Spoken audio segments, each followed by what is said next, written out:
My name is Rachel Alba, and I serve as your Director of Religious Education. That's Emily. She serves as our music director. One thing I love about this congregation that I spoke about at the 9 a.m. is that I love how we realize that social justice is both an individual action component. There's an individual action component and there's a collective action component. So I attended the Climate Action Ministry team meeting earlier this week, and one of the things that we talked about was all the individual actions we can take to make a difference around climate change. Things like eating less meat, not driving cars that use gasoline as much, using public transit, all these different things that are private individual actions. But we also are in a community where we know that that's not really enough, that there's also these bigger things that we have to do. And that's why Reverend David earlier this week spoke at I almost said Loveland, but it's Longmont, at the Longmont City Council meeting, thank you, about, going to take a moment?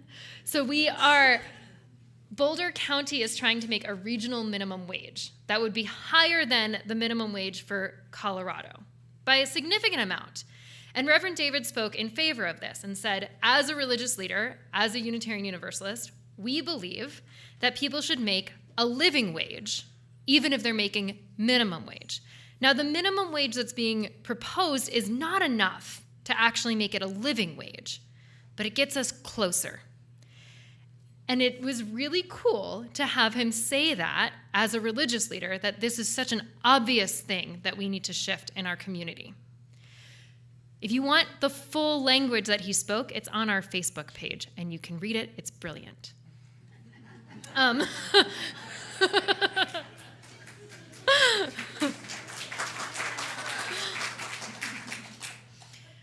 But I love that we recognize that it takes both the individual actions. One of the individual actions that all of you make as members of this community is making sure that we all have a living wage as your employees.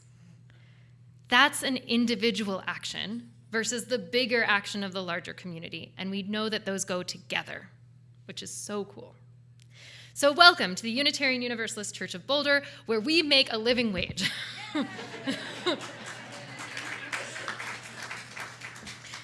I want to take a moment to extend a warm welcome to everyone who's visiting us for the first time. If you're joining us online, fill out a visitor form in the link in the description, and we'd love to connect with you. To give you some idea of what we're all about, let me tell you about our mission. We say here that we connect bravely, deepen spiritually, and embody justice, and always love.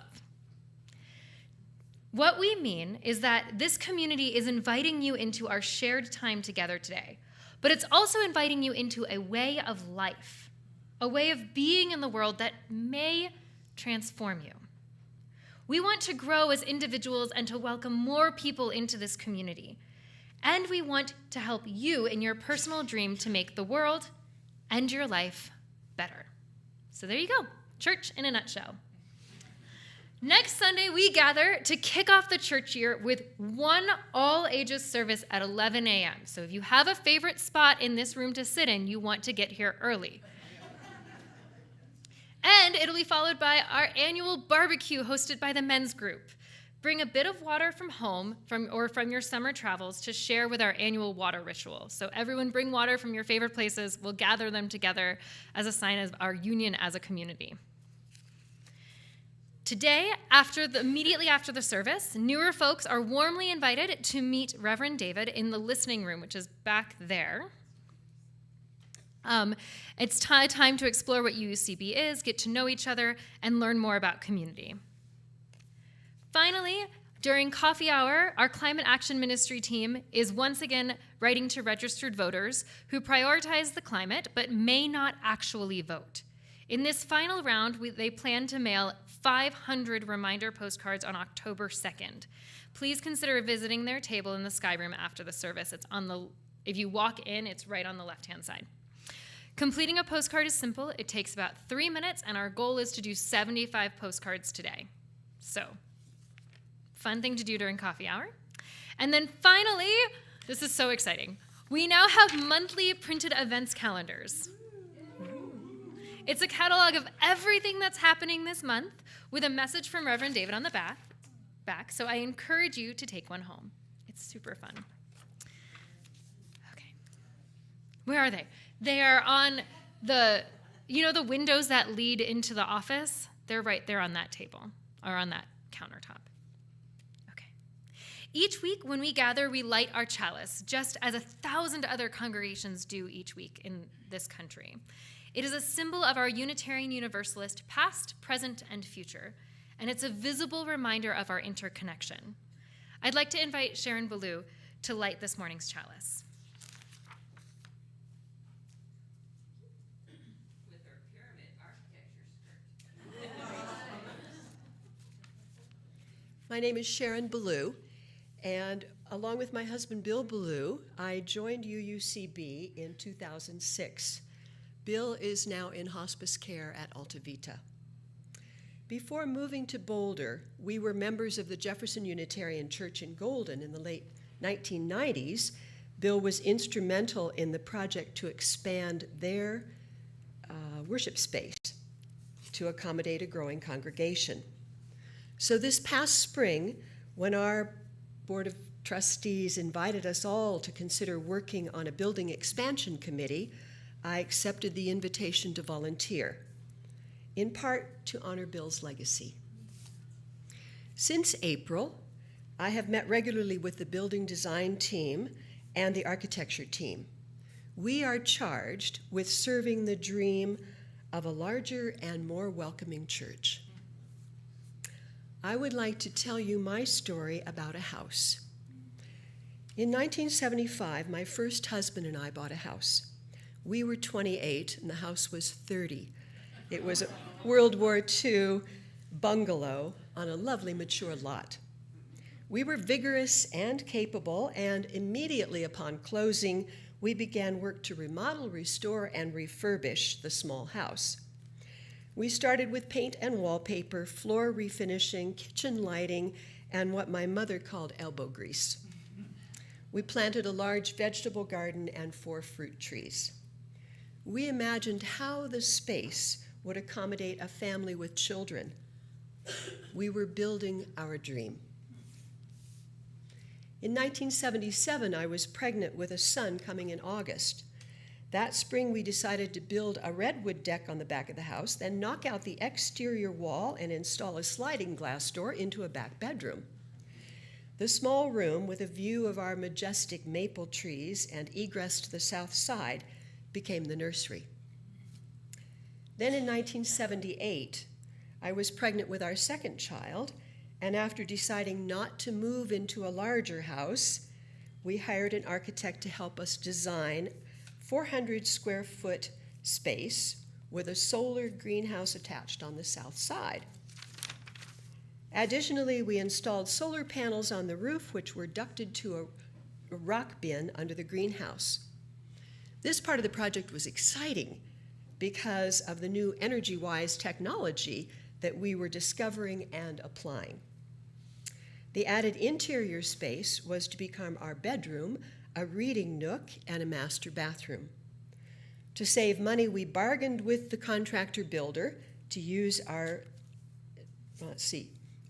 labor on the interior finishing of these rooms. The day I began having genuine labor contractions, I was taping wallboard. The next morning at 5 a.m., our second son was born, April 15th, 1979.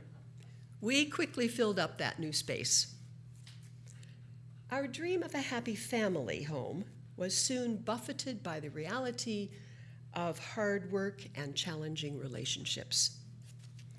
Sadly, no more house building activities were ever undertaken by the two of us. Soon after our third child was born in 1984, the marriage ended. My husband moved away, and the house was a reminder that a house is not a home. I had to reimagine the dream of family and the work ahead of me. I'm telling this story today to illustrate the adage that a house is not a home, just as a church is not a building. Soon, our congregation will begin to imagine together, to dream together about the space that we want here and the amenities that that space will offer us. Together, we will imagine how to expand and improve the sanctuary, the gathering spaces, the offices, the welcoming entrance, the kitchen, and the landscaping. We will become swept up in the dream of building.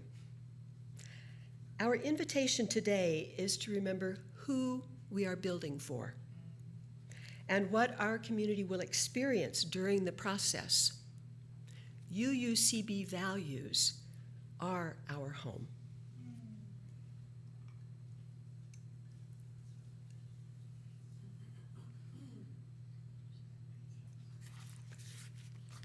I light the chalice today with the belief that our shared dream of living our mission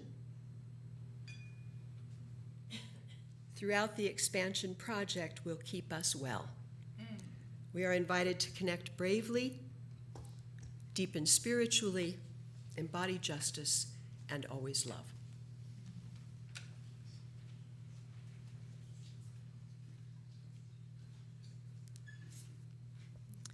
Thank you, Sharon.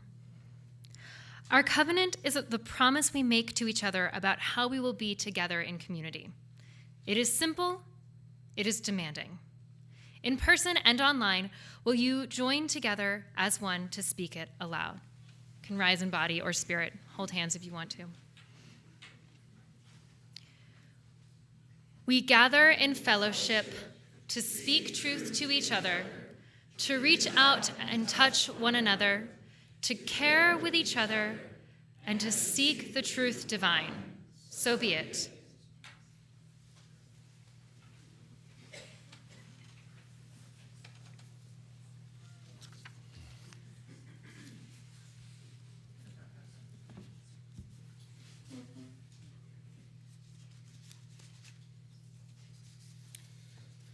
Because we are an agnostic tradition, we are a democratic tradition.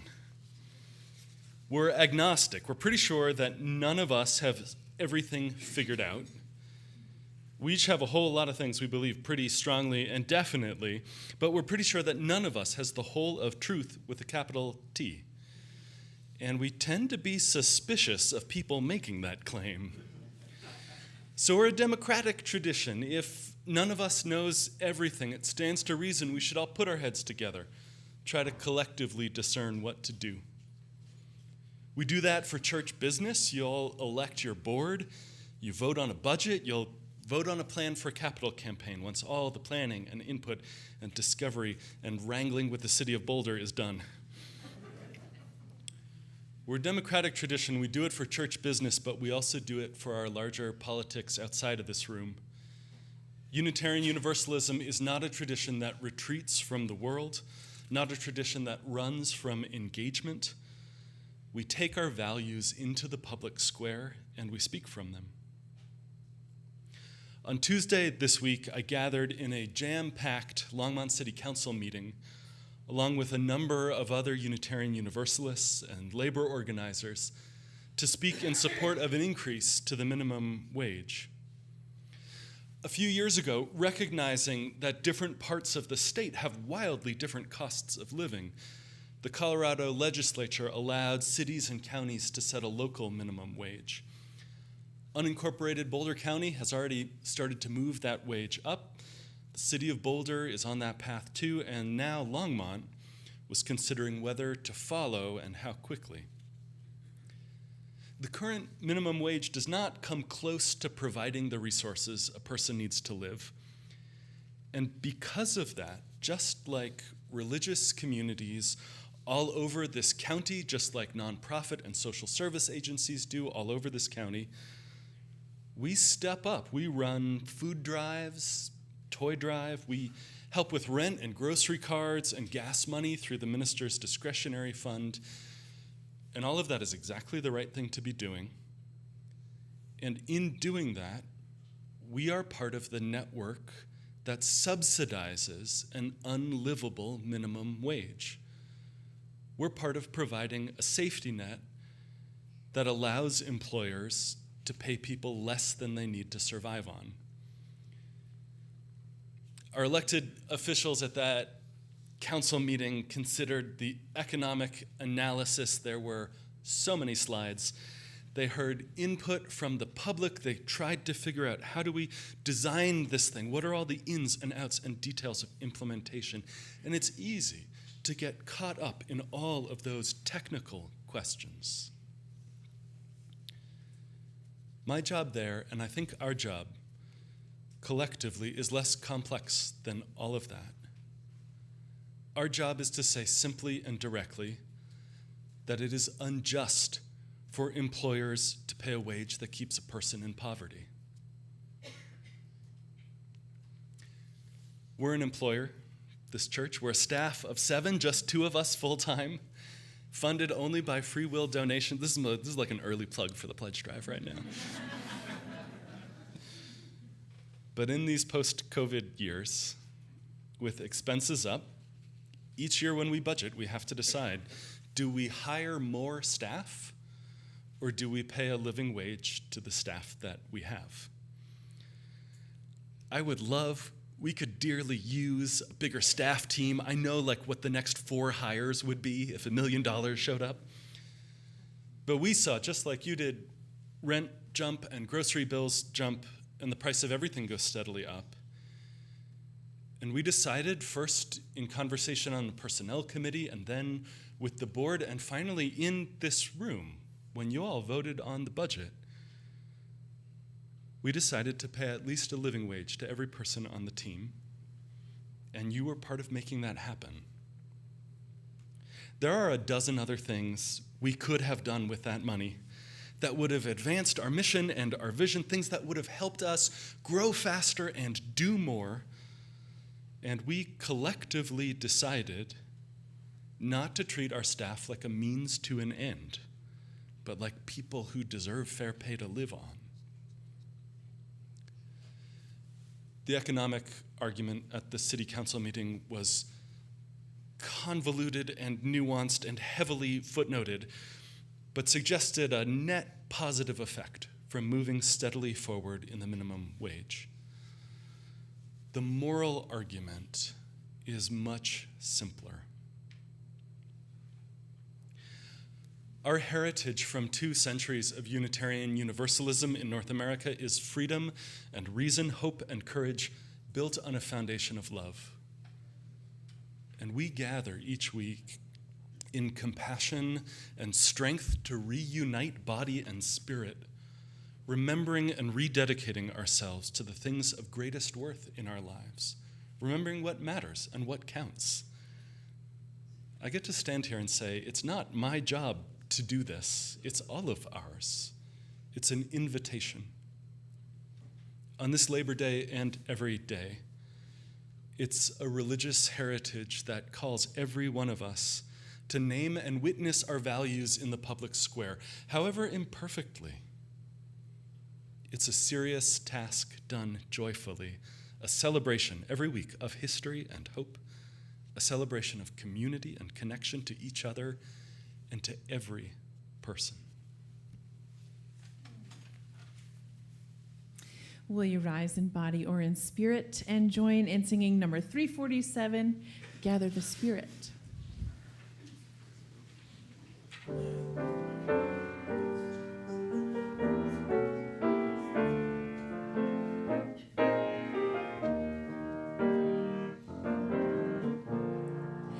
Gather the Spirit, harvest the power, our separate fires will kindle one flame. Witness the mystery of this hour,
once again.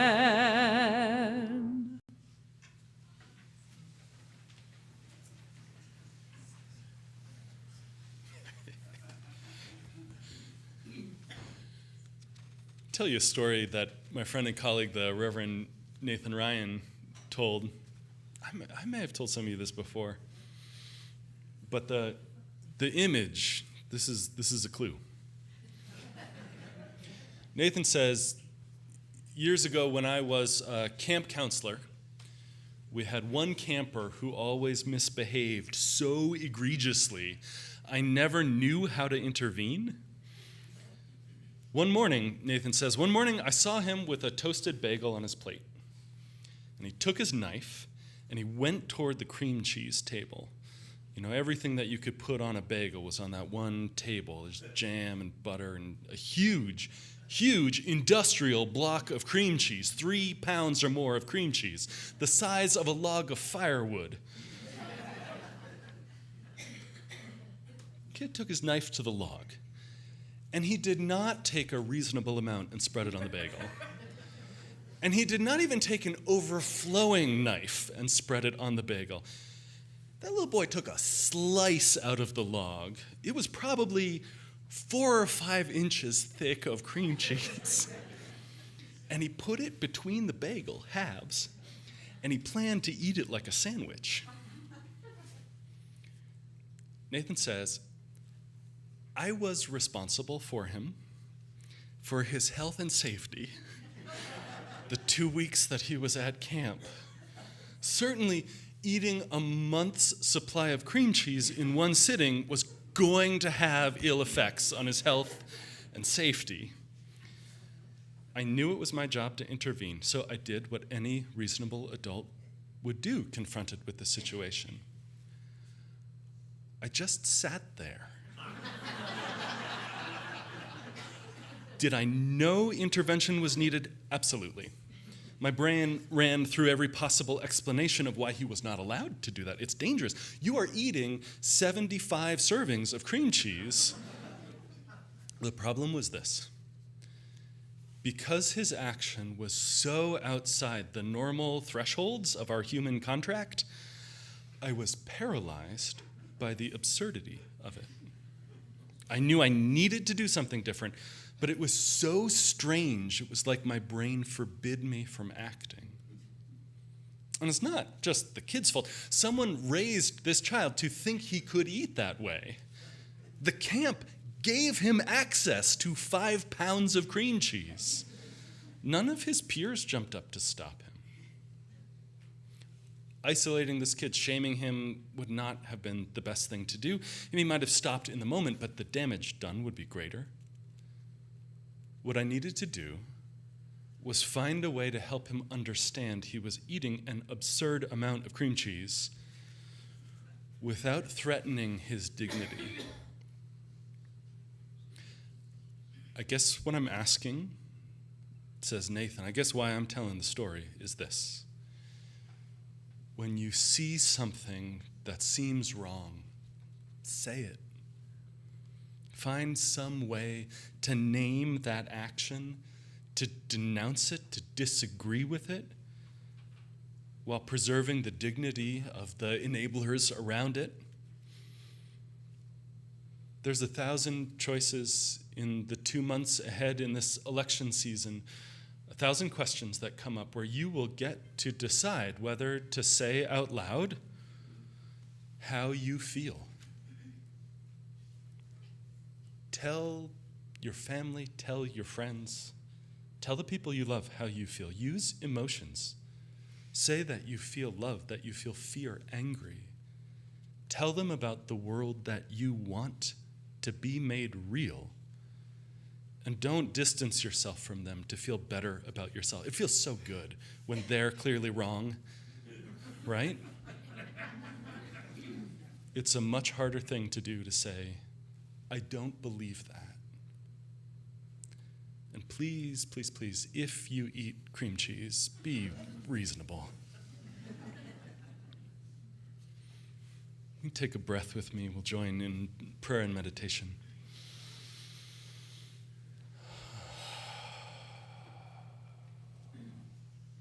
Actually, can we sigh together? How do you feel about that? Let's sigh.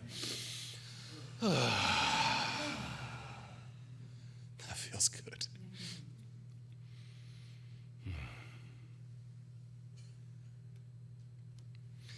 This is words of a prayer sometimes called the Romero prayer, adapted from that. Spirit of life and love, wisdom that is within us and between us and beyond us. Help us to remember, to step back and take the long view. Help us to remember that the beloved community, the community of real justice and belonging made total on earth, is not only beyond our efforts, it's beyond our vision. And we accomplish in our lifetime only a fraction of the magnificent enterprise that's the work. Nothing we do is complete. And the kingdom, the community, always lies beyond us. No statement says all that could be said. No prayer fully expresses our faith.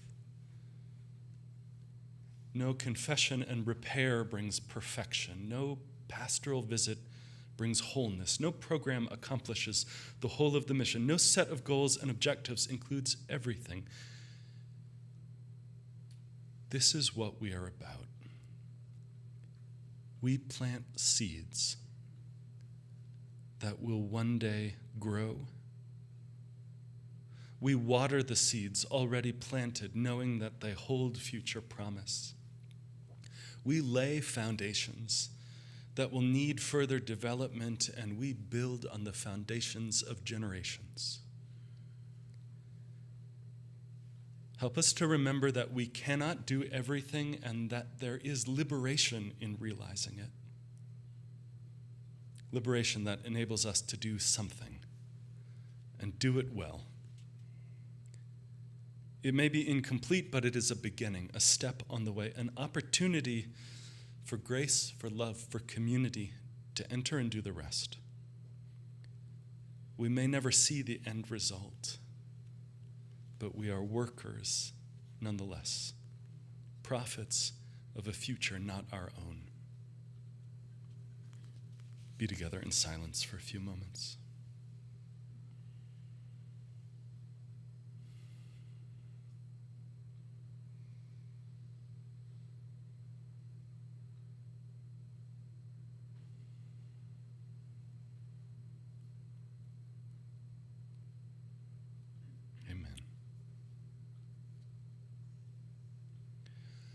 Our commitment to connect bravely means that we're called to be glad with those who rejoice and to weep with those who mourn. So each week we set aside this time in the service to make visible in ritual the joys and sorrows that are shaping our lives. For those meeting in person, I invite you to come forward as you feel moved. We'll start with the back half of the room and folks in front of the windows before the front. And silently take a stone and place it into the earth to symbolize your joys and your cares taking their place in a larger whole, held in the hand of the earth. And for all those blessings and concerns we carry, we hold this compassionate space with love.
Our shared faith is a faith of action.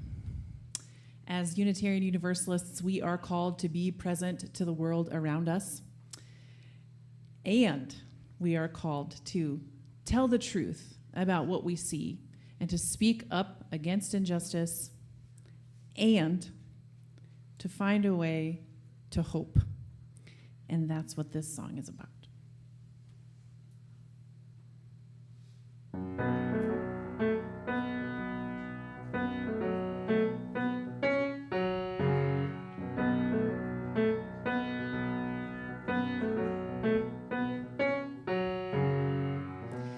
I know all of my exits.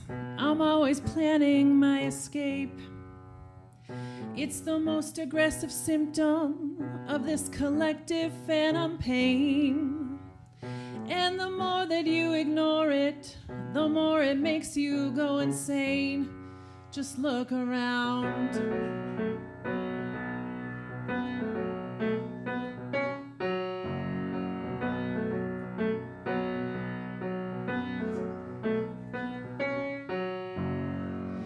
It's the battle of the passwords. It's the trumpets on the hill. It's that constant paranoia. It's that final fire drill. And if you won't sing the anthem, they'll go find someone else who will. They're cracking down.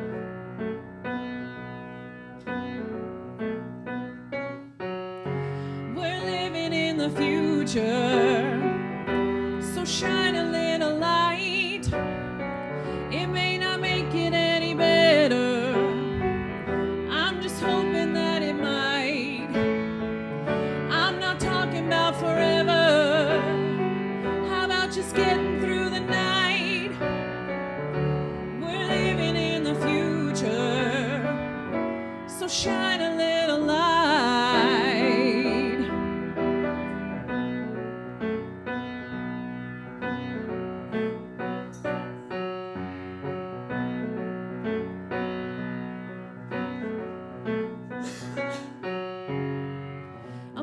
Looking over shoulders, not knowing what I'm looking for.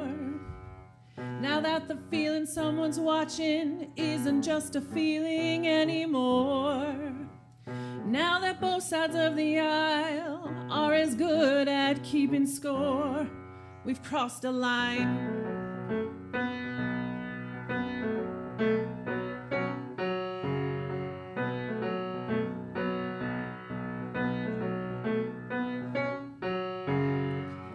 There's a madness to the method.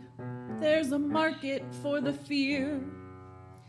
It's that dance out on the razor's edge, the wolf held by the ear.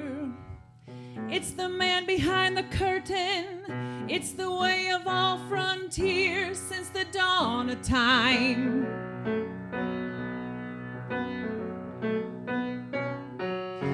We're living in the future. So shine a little light. It may not make it any better. I'm just hoping that it might. I'm not talking about forever. How about just getting through the night? 'Cause we're living in the future. So shine a little light. We're living in the future. So shine a little light. It may not make it any better. I'm just hoping that it might. I'm not talking about forever. How about just getting through the night?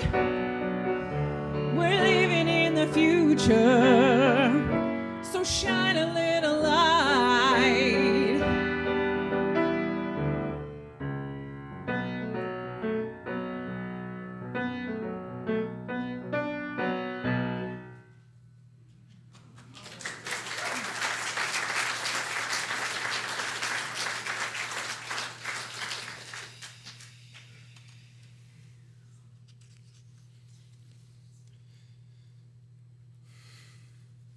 Get on the highway, headed north from Boston, And after 90 minutes of after 2 hours of traffic, you'll make it past Concord, New Hampshire, and the start of the real forest, northern New England, and keep on another half hour northwest toward Vermont, and you get to the town of Grafton, founded in 1761.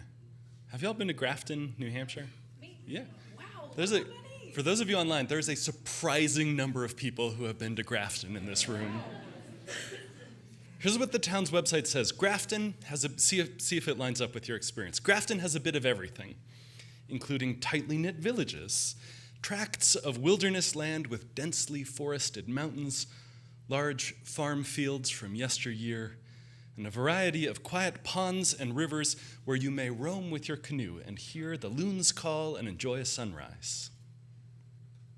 Yeah, there's some nods. They agree. Grafton, though, is also the site of a modern-day utopian community. They didn't call it that. A modern-day utopian community that failed when infighting and non-cooperation, and ultimately, I am not making this up, a plague of black bears overran the town. After 2 failed runs for governor of New Hampshire as a libertarian candidate, Grafton resident John Babiars began organizing a circle of other libertarian activists to recreate the town of Grafton along libertarian principles. There were only about 800 voters, few of them were active. There was lots of land for sale and no zoning laws. All it would take would be for a few hundred people to move there and take control of local government. They called it the Free Town Project, and in the years that followed, says one account, the precise numbers are hard to pin down, but ultimately the population of 1,100 swelled with 200 new residents, overwhelmingly men with very strong opinions and plenty of guns. The Free Towners, one journalist writes, spent years pursuing an aggressive program of government takeover and delegitimization. They slashed the town's already tiny $1 million budget by 30%. They obliged the town to fight legal test case after test case. They wanted to get case law in place that said towns didn't have the authority to make the sort of rules and restrictions that they did. And they staged absurd standoffish encounters with the sheriff to rack up YouTube hits. Grafton was a poor town to begin with, but with tax revenue dropping while its population expanded, things got worse. Potholes multiplied, domestic disputes proliferated, violent crime spiked, and town workers started going without heat. Despite, one person says very dryly, despite several promising efforts, a robust Randian private sector failed to emerge to replace public services. But then the bears came. Maybe because of an unwillingness to use government authority to mandate bear-proof trash cans. Maybe because some of the new residents liked feeding bears in their yard. Maybe because more and more residents addressed this problem by going openly armed to protect themselves against bears. The population of black bears grew and grew. It became a serious problem. People were attacked. They were all over the place. Over the next few years, the libertarian-backed real estate developments failed one after another, and individuals who had moved there, some of them ran out of money and moved away. A survivalist commune which had started, says one observer, again very dryly, walled itself off into a prison-like compound, the better to enjoy its freedom. The latest utopian experiment in northern New England, a place with centuries of history of attempts, came to an end. And maybe, depending on your politics, your philosophy, Grafton is a failure, but it shouldn't be a punchline. Maybe it's an interesting experiment in freedom, noble, imperfect, in progress. But hearing this story, I thought instead of what the rabbi and theologian Jonathan Sacks wrote. He says, parsing one piece of the Passover Seder, this celebration of freedom and liberation, he says there are two words for freedom in Hebrew, hofesh and herut. Hofesh is freedom from, herut is freedom to. Hofesh, he says, is what the slave acquires when released from slavery, free from being subject to someone else's will. But this kind of liberty is not enough to create a free society. A world in which everyone is free to do what they like begins in anarchy and ends in tyranny. That's why Hofesh is only the beginning of freedom, not its ultimate destination. Herut is collective freedom, a society in which my freedom respects yours. A free society, Rabbi Sacks writes, is always a moral achievement. It rests on self-restraint and regard for others. When your town government does not mandate bear-proof trash cans, when it doesn't take any steps to stop your neighbors from actively feeding bears in their yard, certainly that is a kind of freedom from. You're not subject to the will of another forcing you to do something you prefer not to do. But it isn't herut, it isn't collective freedom in which my freedom respects yours, in which I regard your need not to be attacked by a bear as important as my preference to have bears in my yard. There is a whole lot of political theory that we could unpack and dig into about what does it mean when my freedom butts up against yours? How do we adjudicate when my preference results in your danger? But I want to suggest instead that collective freedom, the making of a society on foundations of justice and compassion, does not begin with that sort of an analytical exercise. It begins in the heart, not the head. The Quaker writer Parker Palmer suggests 5 habits of the heart for healing democracy. And I love his sense of what heart means. He says heart comes from Latin, cor. So in its original meaning, it points the way to the core of the human self, that center place where all our ways of knowing converge, intellectual, emotional, sensory, intuitive, imaginative, experiential, relational, bodily. The heart is where we integrate what we know in our minds and what we know in our bones. The place where our knowledge can become more fully human. That's the beginning. That's the center point, he says.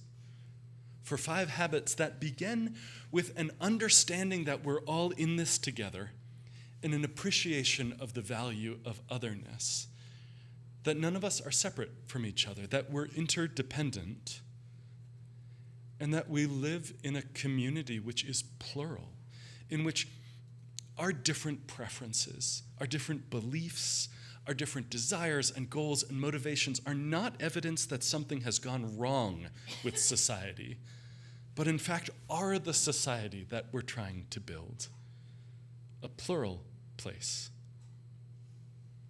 And our work then is to hold that tension in life-giving ways. Palmer says our lives are filled with contradictions. The gap between our aspirations and our behavior to observations and insights we can't abide because they run counter to our conviction, tension.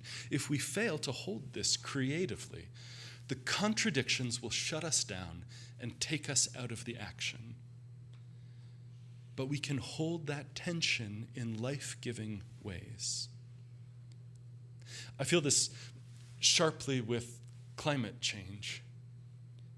The amount of damage that's already done, the fact that it's all around us now, not something waiting in the future, but something that's in the past and the present too. The inability to turn it back around in any of our lifetimes. All of that is true. And it could be a thing that shuts you down, that shunts you into despair, into a nihilistic sort of conviction of the pointlessness of things. Or you can hold that tension in life-giving ways that say, all right, I can't do everything, but I can do something. What am I going to get to doing? Holding the tension like that requires a sense of personal voice and agency. Many of us, Palmer says, lack confidence in our own voices, in our power to make a difference. To make a difference. We grow up in settings that treat us like members of an audience instead of actors in the drama. We become adults who treat politics as a spectator sport. And yet, he writes, it remains possible for us, young and old alike, to find our voices and learn how to speak them and know the satisfaction that comes from speaking them. At the Longmont City Council meeting, the council members had received a report that was over 1,000 pages long on all the possible economic impacts, all the ins and outs and analysis. It was dense. You could weigh the thing, probably, instead of measuring it in pages. Faced with that amount of technical expertise, in that or any other setting, faced with someone who seems to have all the facts at their fingertips, it's easy to shut down. It's easy to feel like I can't say anything until I have it all exactly right, until I've got it polished and perfect, and I know what the right thing is to do. My suggestion instead is that a sense of personal voice and agency is not about technical expertise. It's not about doing it perfectly or saying it exactly right. It's about overcoming the paralysis of seeing a child about to eat 75 servings of cream cheese and saying anything at all.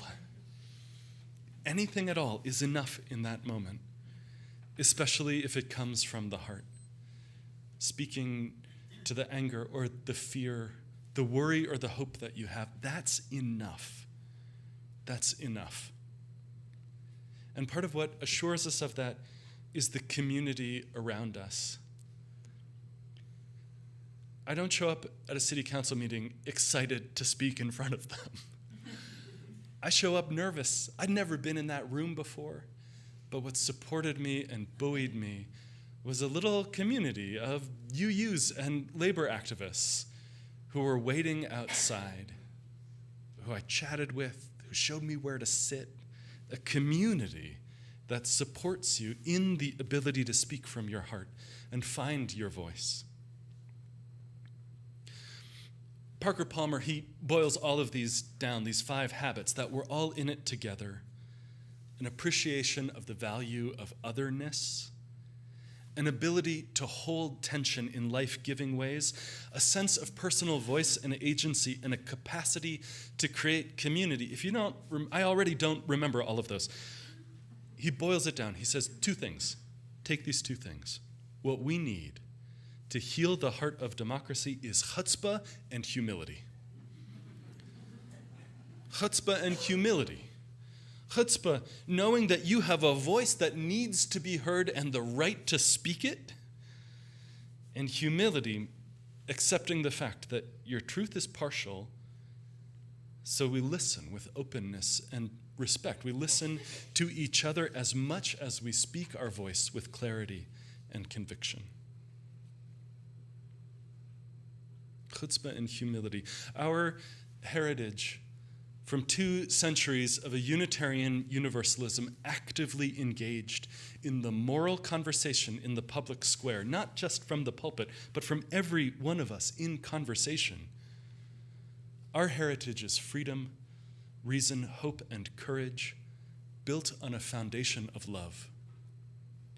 And we gather each week in compassion and strength to reunite body and spirit, remembering and rededicating ourselves to the things of greatest worth in our lives on this Labor Day and every day. This is what we rise for.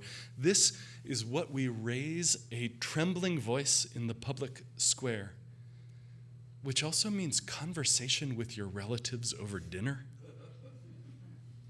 This is what we rise for: chutzpah and humility, to witness and name our values in public. We rise. Amen. Will you please rise in body or in spirit and join me unaccompanied? We rise, humbly hearted, rise, won't be divided, rise, with spirit to guide us, rise,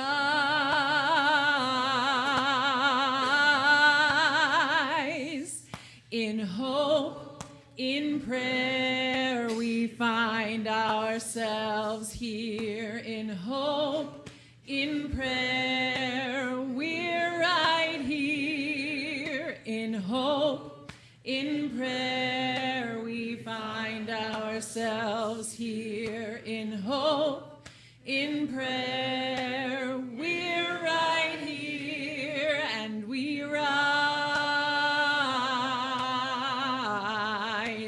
All of the children rise. Elders with wisdom rise.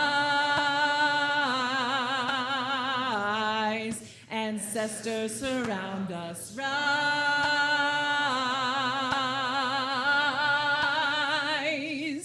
In hope, in prayer, we find ourselves here. In hope, in prayer, we're right here. In hope, in prayer, we find ourselves here. In hope, in prayer, we're right here, and we rise,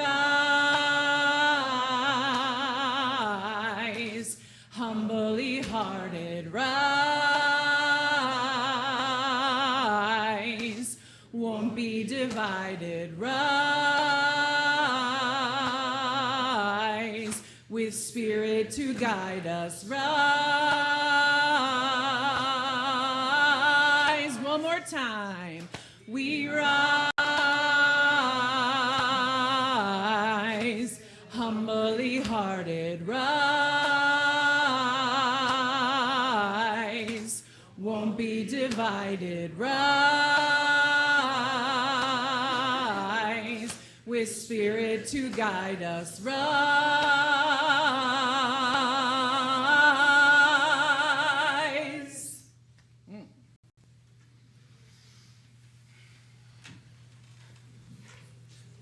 This month, we share our offering with Teepee Raisers, an organization many of you have been a part of, volunteered with, gone on trips with, which strives to alleviate conditions of poverty and honor Indigenous wisdom and reconcile our shared history with the peoples of the First Nations and empower youth with leadership skills to effect change in their communities. The shared goal ultimately focuses on facing and reconciling the difficult history of Indigenous peoples and our government, believing ultimately in the healing power of relationship. Since 2019, more than 60 folks, closer to 70 some, I think, have joined 5 trips which Teepee Raisers led to Pine Ridge and Hopi and Navajo reservations. That work continues this year. I invite you to give as generously as you're able. For those online, you can find the QR code or find a link in the video description. And for us in person, you can scan the QR code or make a donation as the ushers pass the baskets.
May our gifts be used to enact justice. Close with these words by Dr. Vincent Harding, first director of the MLK Center. He writes this, he says, we are citizens of a country that does not yet exist. A just country, a compassionate country, a forgiving country, a multiracial country, a joyful country that cares about its children and about its elders, that cares about what the earth needs. You are a citizen of a country that does not yet exist and that badly needs to. May we tend to the habits of our heart that bring it into being. Amen. Will you rise in body or spirit and close in psalm?